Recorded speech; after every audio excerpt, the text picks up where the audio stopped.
إن الحمد لله نحمده ونستعينه ونستغفره ونعوذ بالله من شرور أنفسنا ومن سيئات أعمالنا من يهده الله فلا مضل له ومن يضلل فلا هادي له أشهد أن لا إله إلا الله وحده لا شريك له وأشهد أن محمدا عبده ورسوله أما بعد. Alhamdulillah, segala puji dan syukur senantiasa kita panjatkan kepada Allah Subhanahu wa taala, yang mana alhamdulillah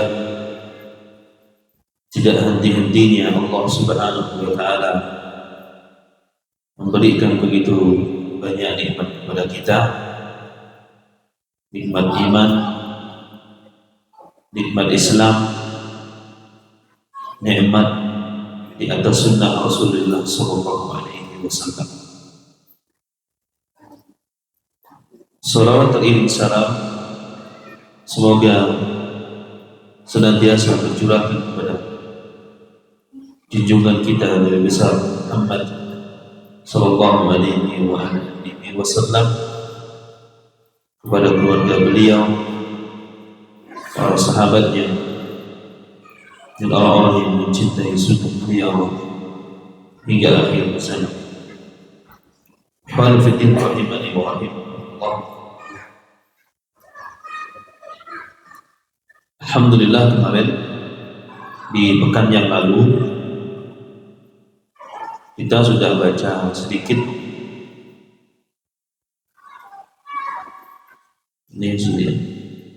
tentang keutamaan umat Nabi Muhammad sallallahu alaihi wasallam. Kita sudah baca ini.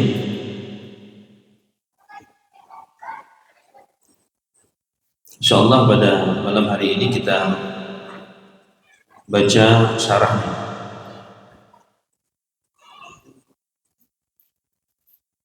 Ikhwan fillah rahimani wa rahimakumullah.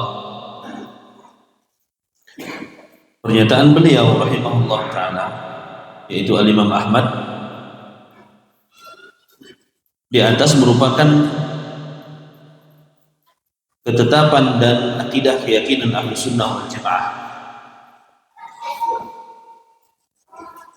Jadi yang disebutkan di sini termasuk bab akidah. Wa khairu hadhihi al-ummah ba'da nabiyha, dan sebaik-baiknya umat setelah nabinya yaitu Abu Bakar As-Siddiq, kemudian Umar bin Khattab, kemudian Utsman bin Affan, kemudian yang keempatnya nanti Ali bin Abi Thalib. Ini merupakan akidah kita Ahlussunnah wal Jamaah. Ada yang nanti yang membalikkan urutan ini, yaitu orang-orang Rafidhah. Jadi bukan macam tu urutannya, nanti masuk ke akidahnya orang-orang Rafidhah. Jadi pernyataan beliau rahimahullah ta'ala di atas merupakan ketetapan dan akidah Ahlus Sunnah wal Jamaah, yaitu bahwasanya sebaik-baiknya umat ini setelah nabinya yaitu Abu Bakar As-Siddiq, kemudian Umar bin Khattab, kemudian Utsman bin Affan. Dan mereka ini juga disebut dengan Al-Khulafa Ar-Rasyidin. Ya, Abu Bakar, Umar, Utsman, kemudian Ali bin Abi Thalib, semuanya ini mereka disebut dengan Al-Khulafa Ar-Rasyidin. Ya, sebagaimana sabda Nabi SAW, kita disuruh berpegang dan disuruh mengikuti Al-Khulafa Ar-Rasyidin Al-Mahdiyyin. Fa innahu man ya'ish minkum ba'di fasayara ikhtilafan katsira. Alaikum bisunnati wa sunnati al-khulafa ar-rasyidin.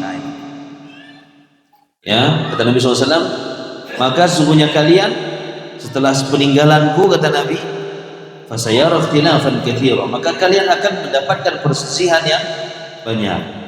Fa'alaikum bisunnati, maka wajib bagi kalian untuk berpegang kepada sunnahku, kata Nabi, wa sunnatul khulafa ar-rasyidin al-mahdiyyin, dan sunnahnya al-khulafa ar-rasyidin, itu Abu Bakar, Umar, Utsman dan Ali bin Abi Thalib radhiyallahu anhum ajma'in. Semoga Allah Subhanahu wa taala merahmati mereka semuanya. Dan bahwa setelah ketiga sosok ini telah diutamakan oleh seluruh para sahabat. Jadi para sahabat sudah sepakat. Ya, para sahabat sudah sepakat urutannya seperti itu. Abu Bakar, Umar, Utsman dan Ali. Ini disebut dengan urutan al-khilafah. Sebut dengan urutan apa ya? Khilafah. Tahu khilafah? Pemimpin. Adapun tentang afdholiyah, tentang keutamaan antara Utsman dengan Ali bin Abi Thalib, para ulama ada berbeda pendapat nanti.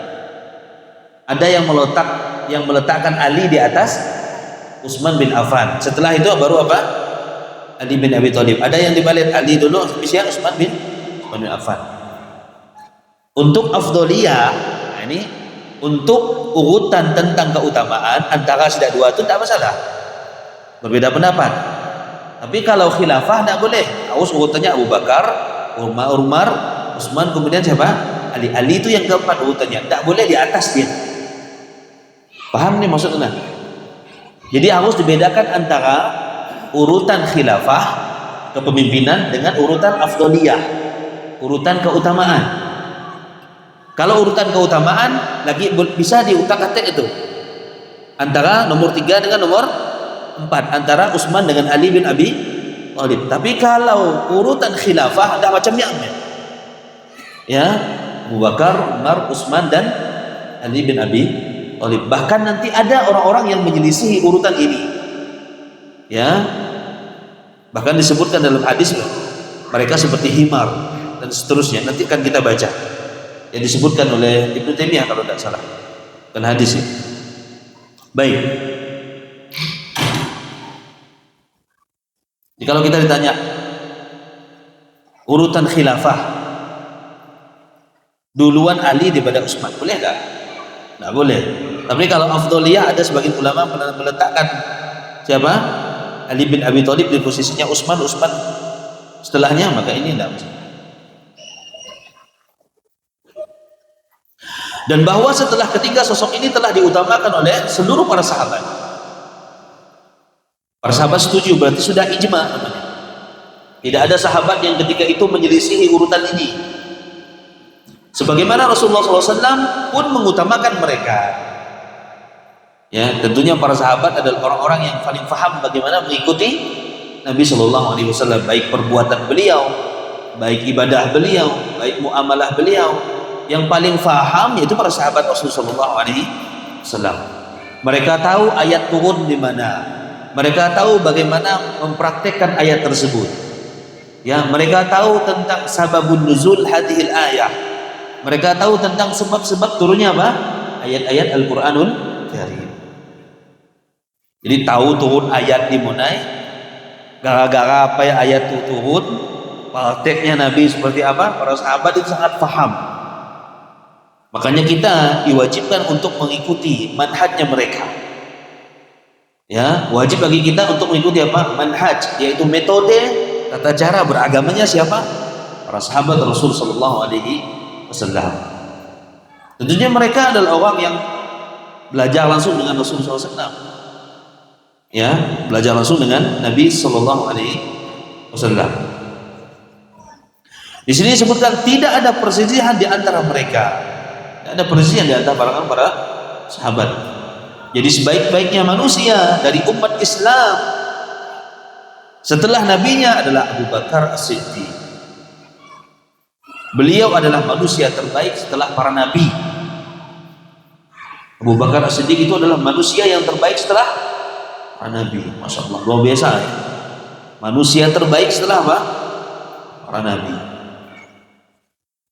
Bahkan Nabi Isa alaihi salatu wassalam apabila nanti turun pada hari kiamat, jadi menurut keyakinan kita orang muslim bahwa Nabi Isa alaihi salatu wassalam itu sekarang masih hidup, akan turun nanti pada akhir zaman.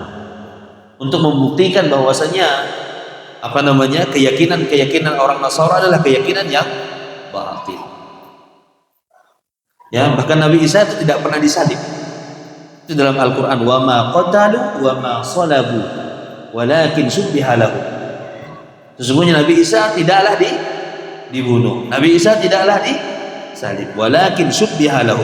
Tapi Allah menyerupakan ada orang yang mirip dengan Nabi Isa. Nabi Isa diangkat oleh Allah Subhanahu wa taala ke langit.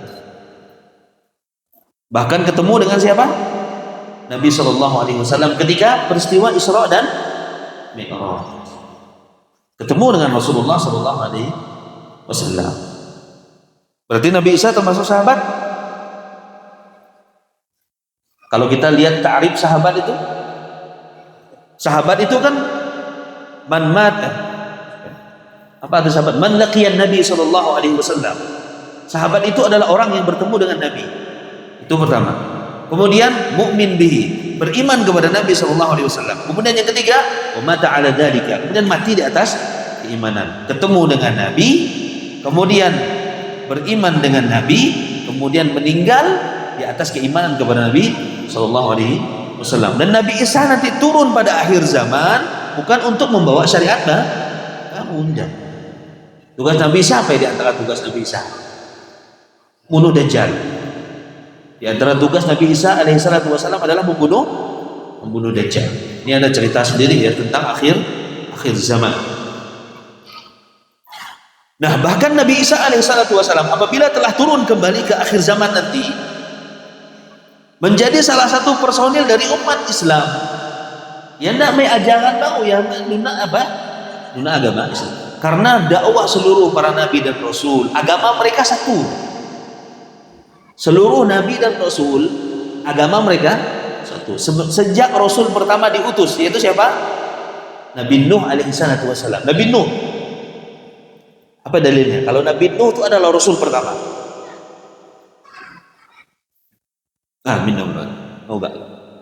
Apa dalilnya Nabi Nuh itu adalah rasul pertama? Udah kita belajar itu. Sudah kita sebutkan hadisnya. Bismillah. Aku tidak minta menyebutkan hadisnya, maksudnya secara aja begitu.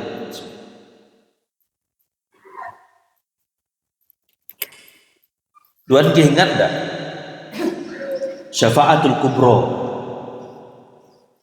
Ketika seluruh manusia dikumpulkan oleh Allah Subhanahu wa taala di padang mahsyar. Ingat enggak hadisnya? Wah, ini sih ingat tuh ketika sana. Badai lompat, buma. Jadi ingat malamnya abai buma dah lupa lagi. Coba kalau pas buma cerita ya, ingat kalau dia murjaah berarti. Itu kan manusia dikumpulkan semua di padang mahsyar. Datang kepada Nabi Adam. Ingat tak? Datang kepada Nabi Adam, kata Nabi Adam, aku tak tahu dapat nolong kiat. So datang kepada Nabi Nuh. Kemudian umat ketika itu mengatakan anta awwalur rasul. Ya dalil. Kata sudah mana? Ketika umat itu menjumpai Nabi Nuh alaihissalatu wassalam, anta awwalur rasul. Kamu adalah rasul pertama yang Allah utus ke muka bumi. Ya dalil. Menunjukkan bahwasanya apa ya? Nabi Nuh alaihissalatu wassalam adalah rasul pertama. Ya. Itu. Baik. Nah, bahkan Nabi Isa apabila turun kembali ke akhir zaman pun akan menjadi salah satu personil dari umat Islam. Diperhatikan. Tadi saya sempat singgung, seluruh agama para nabi dan rasul adalah Islam, tapi syariatnya yang berbeda-beda.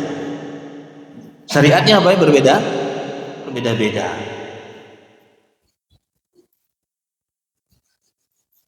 Tapi setelah datangnya Nabi Muhammad SAW, wajib bagi mereka untuk ikuti Nabi Muhammad SAW. Karena ini ada juga pernyataan. Ya, pernyataan ini khairu ummati ba'da nabiyha nabiyullah Isa, summa yalihi Siddiq wa huwa khairu ummati ba'dal anbiya. Sebaik-baiknya umat ini setelah nabinya adalah Isa, yaitu Nabiullah. Selanjutnya adalah As-Siddiq, yaitu siapa? Abu Bakar. Ingat posisi Abu Bakar itu manusia terbaik setelah para nabi. Subhanallah. Manusia terbaik, khairun nas, setelah para Nabi dan sudah dapat stempel surga dari Rasulullah SAW ketika beliau masih apa? Masih hidup. Ada stempel surga. Kalau kita ada enggak stempel surga? Tidak ada yang menjamin manusia, ada.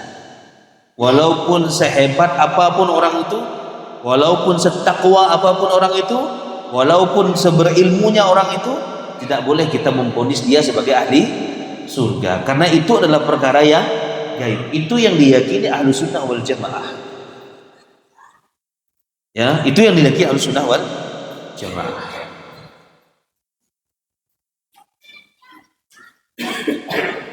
Ada kalanya ada amalan-amalan tersembunyi yang kita tidak tahu.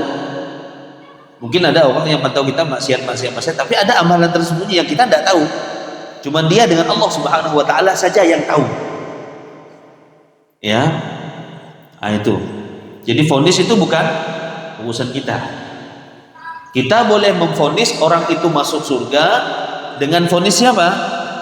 Rasulullah sallallahu alaihi wasallam.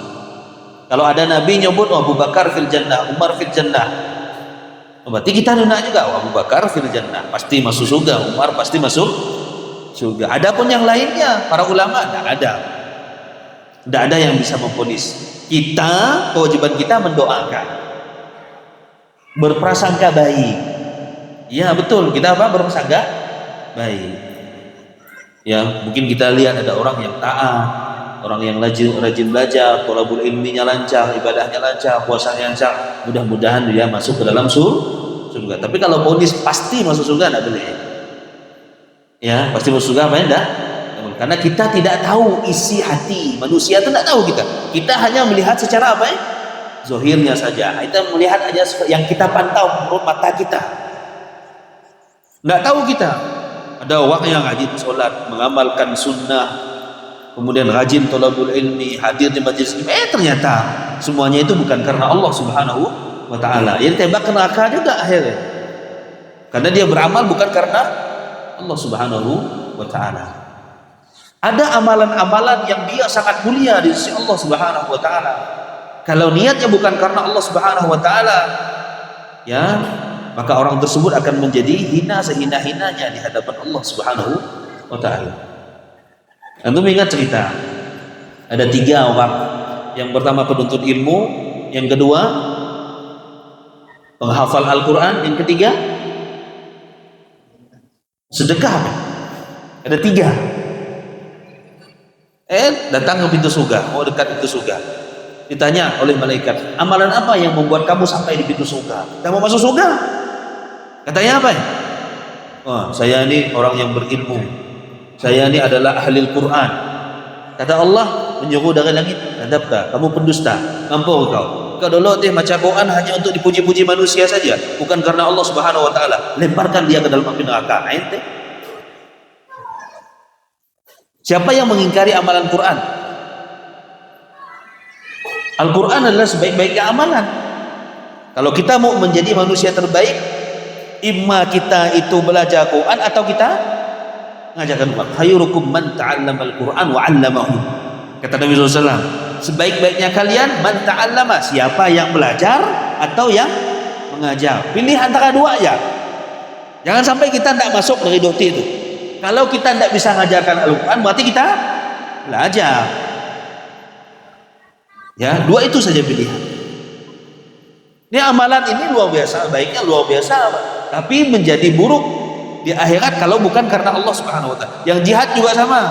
Ditanya juga, amalan apa yang membuat kamu sampai ke sini? Oh, saya jihad. Saya menghabiskan harta saya, bahkan nyawa saya bertaruhkan untuk apa? Jihad. Kata Allah, "Lah, kadzabta, pendusta engkau. Kamu jihad agar kamu dikatakan sebagai orang-orang yang pahlawan, supaya punya nama, supaya punya, dan seterusnya." Kemudian kepada Allah, lemparkan dia ke dalam neraka. Yang sedekah juga sama. Ditanya juga, amalan apa yang buat kamu sampai itu? Oh, aku sedekah, bangun masjid, bangun pesantren. Kalau setiap ada donasi selalu begini. Itu bukan berarti kita tuh tidak donasi, tidak. Ya, pokoknya aku selalu. Tapi ternyata niatnya apa? Sedekahnya bukan karena Allah Subhanahu wa taala. Maka tidak boleh vonis.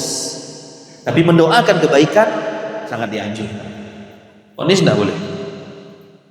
Ya, mantau orang rajin, pasti masuk surga maksud ayat dari muda hati rumah juga zaman tahu aja rajin dia masih juga duat kontak aja selama itu sentuh gitu umpamanya ini contoh ya ke masjid selama ini ya bukan karena Allah gua agak apa ya bahasa kita enggak gua aja enggak makan itu betul atau enggak ada masuk ke dalam hati tidak pengaruh ke dalam hatinya buktinya ketika keluar dari masjid yang haram-haram ditajam juga ya kan makanan yang haram ditajam juga hal yang haram-haram dimakan juga hal yang haram-haram masih dilakukan ini tanda tidak ada pengaruh di dalam sholatnya ya sikap kita juga kan sholat itu apa ya kata Allah Subhanahu Wa Taala inna sholata tanha anil fahsya wal munkar sesungguhnya sholat itu mencegah dari perbuatan keji dan munkar harusnya kalau kita rajin sholat bisa nahan lisan kita tidak mencaci maki orang harus lebih sabar kita oh Ustaz aja dah udah pemantauan saya dah udah berarti dua tidak termasuk dalam ayat itu iya aja umusnya tinggal kita pilih saja berarti kita tidak termasuk orang-orang yang sabar kan sabar ada batasnya ya udah berarti dua tidak sabar enggaknya berarti kesabaran kita tapi memang kalau kita bicara teori ini tuh nyaman betul tidak kalau bicara teorinya apa ya nyaman coba kalau kita coba dia kayak misal kau nyaman ngomong juga tinggal ngomong apa sabar juga aku benar gocokan muka kau juga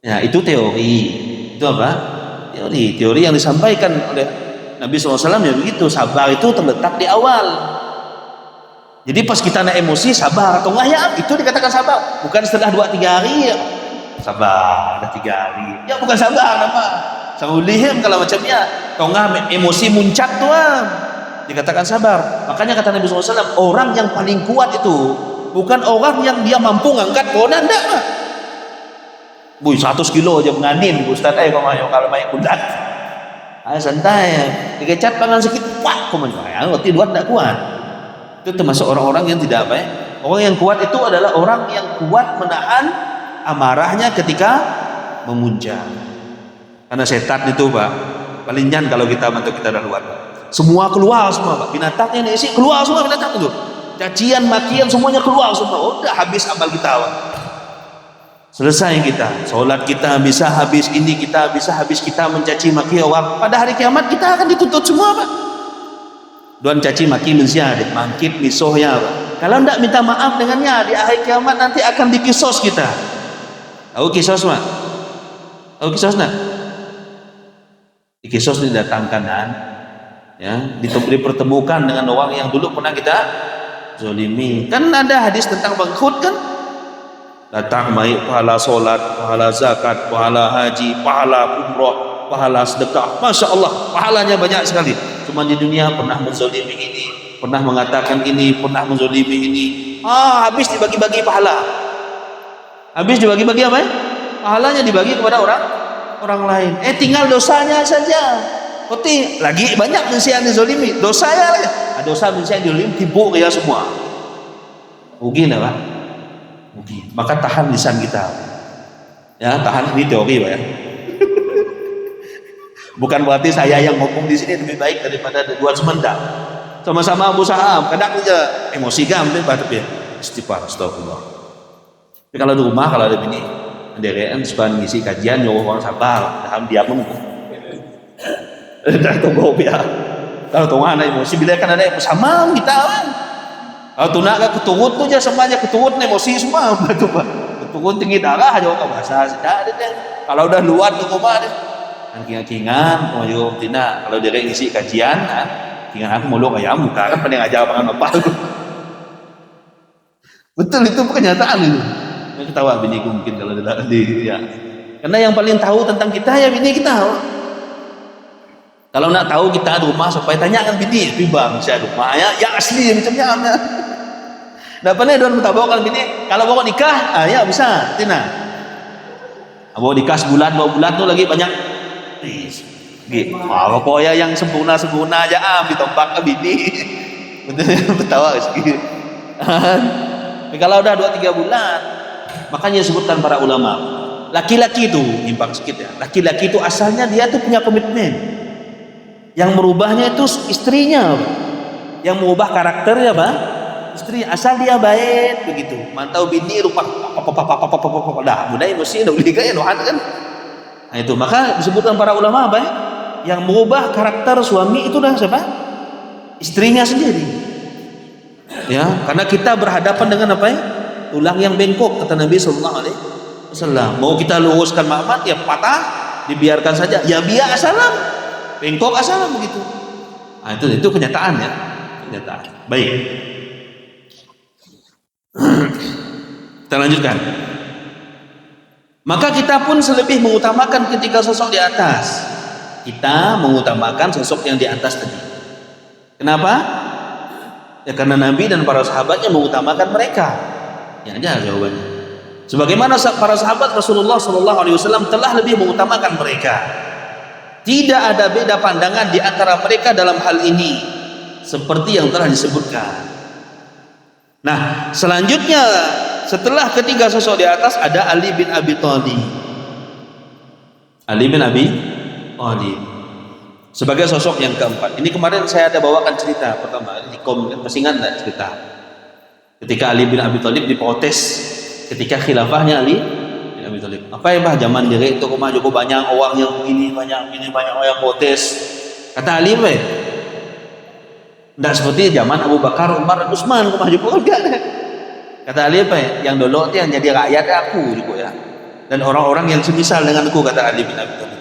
Sekarang yang jadi rakyatku kiduk maju ya. Ya. Jadi cerminan daripada apa ya? Rakyat itu cerminan daripada pemimpin. Nah, kalau ada salah pemimpinnya kita ya, diam-diam saja lah. Ya, dosa kalau banyak protes. Kalau banyak protes banyak hal nanti yang terjadi.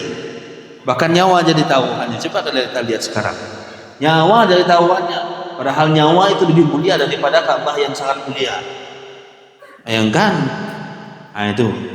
Para sahabat juga telah menetapkan Ali bin Abi Thalib sebagai yang keempat. Urutannya tadi deh sebagai yang keempat. Ketiga sosok di atas lebih diutamakan, adapun Ali adalah orang yang keempat. Hal ini sebagaimana penegasan dari Syekhul Islam Ibnu Taimiyah. Kata beliau, yusallithuna bi Utsman wa yurabbiuna bi Ali. Urutannya mereka menjadikan Utsman sebagai yang ketiga dan menjadikan Ali sebagai yang keempat. Ini dalam apa ini? Khilafah, kepemimpinan. Jadi empat sosok di atas merupakan seutama-utamanya manusia. Khairun nas. Sebagaimana sabda Nabi SAW, khairun nasi qarni, sering kita dengar. Ya, sebaik-baiknya zaman adalah yang hidup di zamanku, kata Nabi SAW. Pengurutan mereka dalam keutamaan yang sebagaimana pengurutan mereka dalam tampuk khilafah. Jadi kebanyakan pendapat ulama pengurutan mereka dalam keutamaan yang sebagaimana pengurutan mereka dalam tampuk khilafah sama. Abu Bakar, Umar, Utsman, Ali khilafah biar urutannya. Kemudian keutamaan Abu Bakar, Umar, Utsman dan Ali juga sama. Walaupun tadi yang ujung tadi ada perbedaan pendapat di antara kalangan para ulama kita. Nah, coba kita perhatikan. Ada sedikit beda pandangan di kalangan para sahabat. Perihal lebih mengunggulkan Utsman dibandingkan Ali. Ya, dari sisi keutamaan. Ini perhatikan. Nah, dari sisi apa ya? Keutamaan, bukan apa ya? Khilafah, kepemimpinan. Kalau kepemimpinan sudah ijma, mereka sudah sepakat. Urutannya seperti itu. Urutannya seperti itu. Yang ada pada diri Ali bin Abi Thalib radhiyallahu anhu. Ada riwayat dari Imam Abu Hanifah bahwasanya beliau lebih mengunggulkan Ali bin Abi Thalib dibandingkan Utsman. Dalam masalah apa nih? Afdholiyah, tentang apa ya? Keutamaan. Ya nih, dalam hal keutamaan, bukan dalam khilafah. Ini perhatikan beda antara urutan khilafah dengan keutamaan tadi itu. Dan ada riwayat bahwasanya setelah itu beliau rahimahullah rujuk untuk kemudian menetapi pandangan jumhur ulama. Habisnya beliau rujuk. Siapa ini? Imam Abu Hanifah. Imam Abu Hanifah. Dan jumhur sahabat, nih berarti jumhur, apa arti jumhur? Kebanyakan sahabat radhiyallahu anhum, semoga Allah Subhanahu wa taala meridhoi mereka semuanya, pun lebih mengunggulkan Utsman dibandingkan siapa? Ali di dalam keutamaan. Di jumhur kebanyakan sahabat urutannya antara keutamaan dengan itu sama saja, tidak dibedakan. Adapun berkaitan dengan tampuk khalifah, maka tidak ada seorang pun yang lebih mengutamakan Ali dibandingkan apa ya? Utsman selama-lamanya. Kalau khilafah tidak boleh dia, tidak boleh dikutak-atik begitu, yang nomor 3 tetap nomor 3, yang 4 tetap nomor 4, tidak boleh 4 jadi 3, 3 jadi 4. Jadi siapa yang lebih mengutamakan Ali dibandingkan Utsman dalam khilafah? Ini perhatikan urutan khilafah: Abu Bakar, Umar, Utsman, Ali, kemudian dibalik jadi Ali, Utsman. Ini coba, berarti ia telah sesat menurut ahlu sunnah wal jamaah. Ya, kalau buat mutar balik urutan khilafah bisa sesat kita. Tapi kalau buat mutar yang tadi tentang oh ini lebih utama, bukan kepemimpinan yang buat utak-atik itu lebih utama Ali daripada Utsman, itu tidak sampai kita menyesatkan orang, enggak. Tapi kalau yang semacam tuh khilafah diganti duat, bisa jadi sesat kita. Karena Syekhul Islam Ibnu Taimiyah berkata, ini pernyataan Syekhul Islam Ibnu Taimiyah, kata beliau, man qaddama aliyan ala Utsman fa huwa adallu min himari ahlihi. Ini sangat keras perkataan beliau Ibnu Taimiyah. Apa kata beliau? Siapa saja yang mengunggulkan Ali dibandingkan Utsman, maka ia lebih sesat daripada keledai kampung. Dilihat perkataan ulama itu agak pedas. Siapa yang mengunggulkan Ali dibandingkan siapa? Utsman, maka ia lebih sesat daripada keledai kampung. Maksudnya apa ini? Dalam hal apa ya? Khilafah. Dalam hal kepemimpinan. yakni orang yang lebih mengunggulkan Ali daripada Utsman dalam tampuk khilafah. Lebih buruk daripada apa kata beliau? Keledai kampung. Tahu keledai? Ada yang dah mentau keledai? Ada yang dah mentau keledai? Asli. Kalau nak mentau keledai di YouTube yang kau asli dah. Nah deh, Pak Haji dulu ada dua. Di Saudi ada nomor tak? Si nomor tak? Aku dulu di Yaman tahu. Jadi keledai itu dia enggak kak bosah, dia halus dari model anak-anak. Kalau mantau kita mantau tuh bosah anak sapi. Nah, nama koja keledai itu, keledai koja ya, angkutlah bona. Maka kalau apa nama wak yang suka disuruh wak itu udah apa ya? Udah keledai itu. Ya kojanya piam. Jadi di belakang itu apa nama? Model kalnya kan pokok tukang main bona itu namanya apa? Keledai. Nah, nanti beda hukumnya antara keledai yang liar dengan keledai yang apa ya? Keledai peliharaan itu hukumnya beda makan. Itu. Modelnya ya. Cuman dia kalau di Yaman itu model gerobak ya. Di pasar-pasar itu ada. Tidak berjual itu ada di gerobak gitu. Asal mimpi deh. Ke Mekah asal mimpi deh, gitu. Deh, asal nak lagi deh. Insyaallah ada je. Insyaallah. Aku ajak pindah ke dunia asal mimpi. Pindah ke Mekah maksud. Kan supaya dah daftar umroh, yang daftar.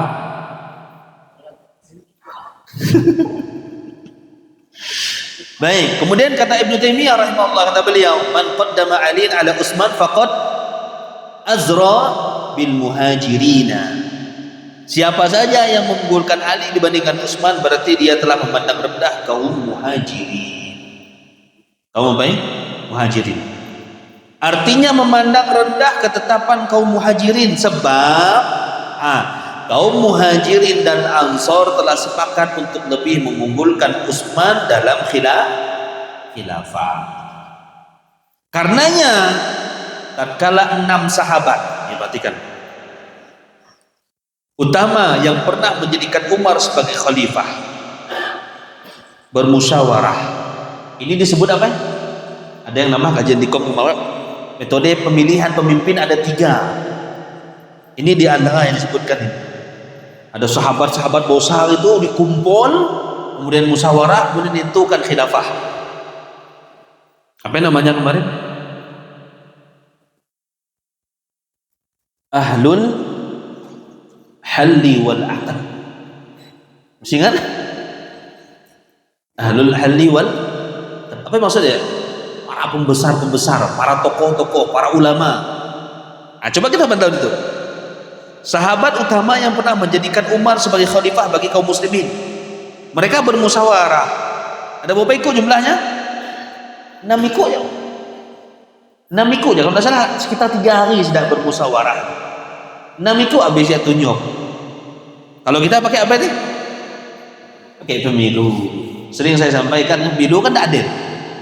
Ya, suara orang yang rajin sholat, suara imam sama dengan pemabuk, satu.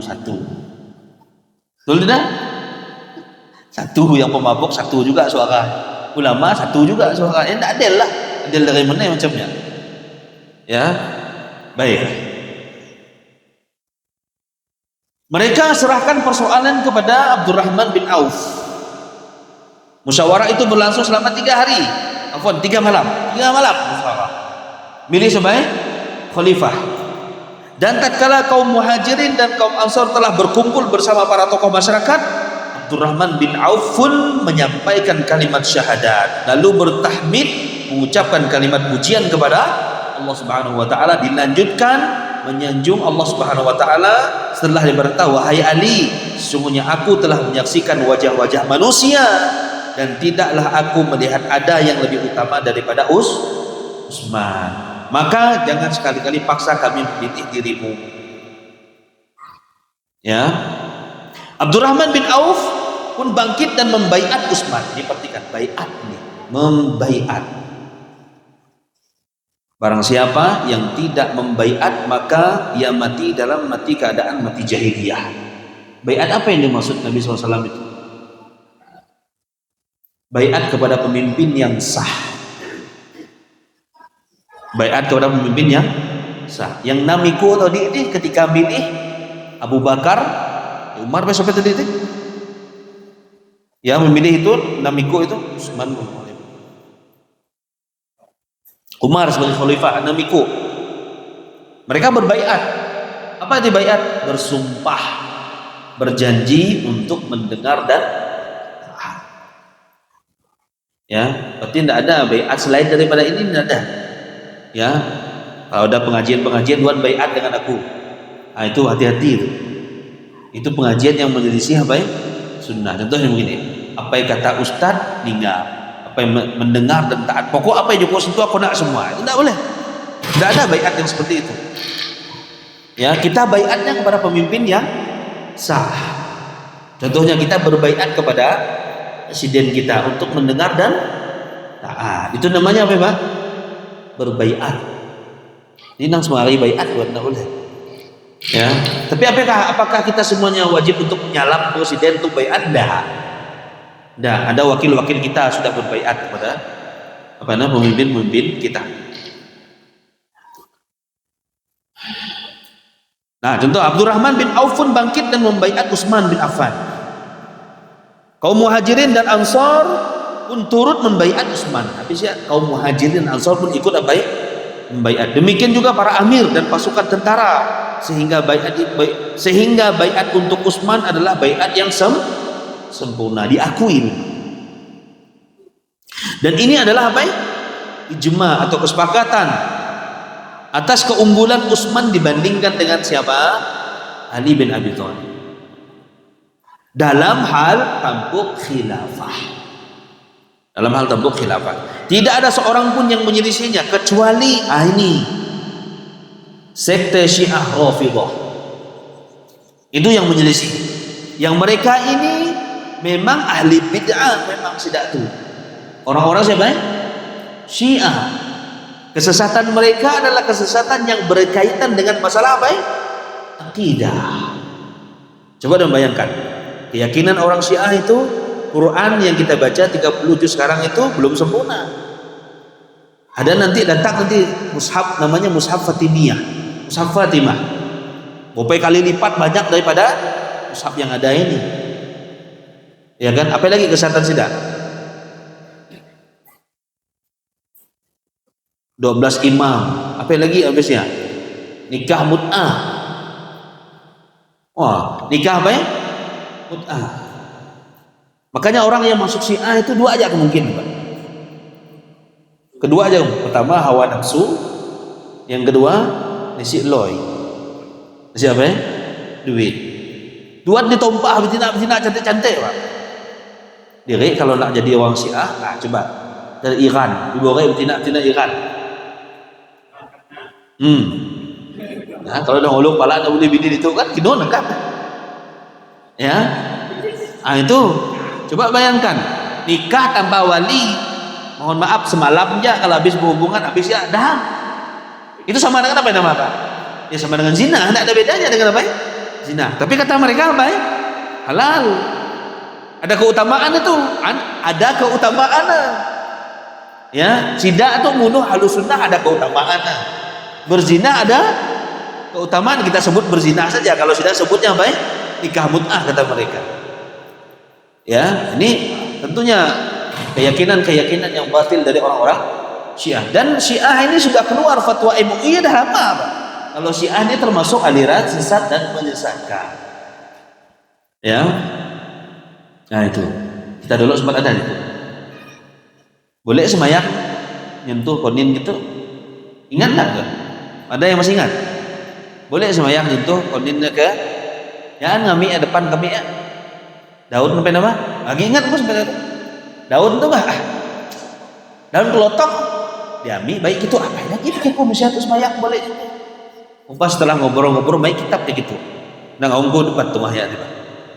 Upaya orang Syiah. Upaya apa orang? Orang Syiah.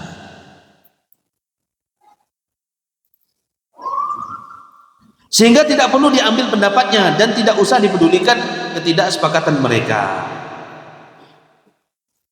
Kemudian selanjutnya kata Imam Ahmad, summa ba'da haula'i salasa. Kemudian setelah tiga orang yang tadi Abu Bakar, Umar, Utsman ditambah dengan Ali bin Abi Thalib, ashabus syura al-khamsah. Kemudian setelah itu adalah ashabu syura, yaitu 5 ikut itu. Baik, sampai di sini pas. Aku buat tanda aja. Tumas. Ada pertanyaan nih kita? Atau ada yang ya mau nikah mut'ah?